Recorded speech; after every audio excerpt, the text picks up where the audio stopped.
This one is for the store owners, the veterans, the last ones standing, the keepers of dice and dreams. I'm talking to you because right now we need you. But some of y'all are acting like you forgot what made this space sacred in the first place. Look, I get it. You've been through hell. COVID, online retailers undercutting you, Wizards of the Coast flooding the market, Kickstarters popping off without a plan, inventory piling up, foot traffic dying, trust getting thinner than your margins. And somewhere in that chaos, you stopped believing. Not in the games, not in the community, but in possibility.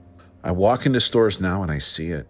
I see the pride masking the fear, the gatekeeping hiding the grief, the we don't take new games policy covering up the real issue. You're tired of being let down. You've seen too many indie games come and go. Too many publishers promise support and disappear after the launch. Too many influencers use your store as a photo op and never return. So now you sit behind the counter with a stack of excuses ready to go. We don't have shelf space. Our community isn't interested. We need to see sales before we commit. If it's not from a big brand, we don't touch it. And you know what? I understand. I don't blame you for being cautious, but I do blame you if that caution turns into cowardice.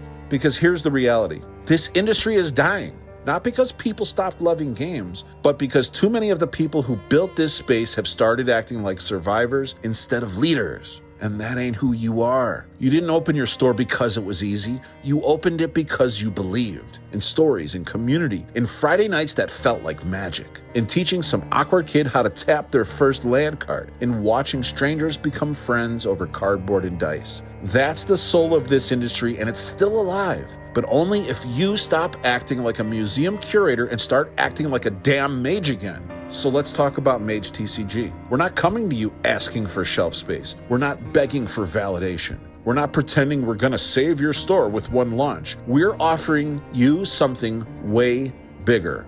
A second chance. A chance to be a part of something from the ground up. A chance to co-create the future of fantasy. A chance to let your players create characters that actually become part of the canon. A chance to host tournaments that don't just move product, but move people.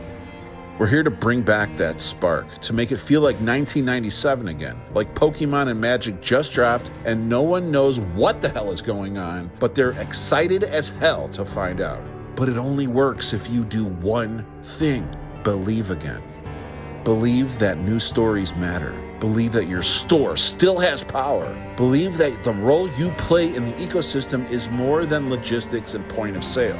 You are the front line of wonder. And I know some of you have forgotten that, but some of you, you've still got that spark, that hell yeah, let's try something wild energy. And to you, we're building this for you. Next time, we're gonna pull the curtain back on another uncomfortable truth. Charities behaving like corporations. How doing good has been corrupted. And what MageTCG is doing differently to make sure impact actually means something again. Until then, if you're a retailer, I've got a challenge for you. Dust off your imagination, call your best players, host something with soul, and for the love of all things legendary, don't let your store become a tomb for the thing you once loved.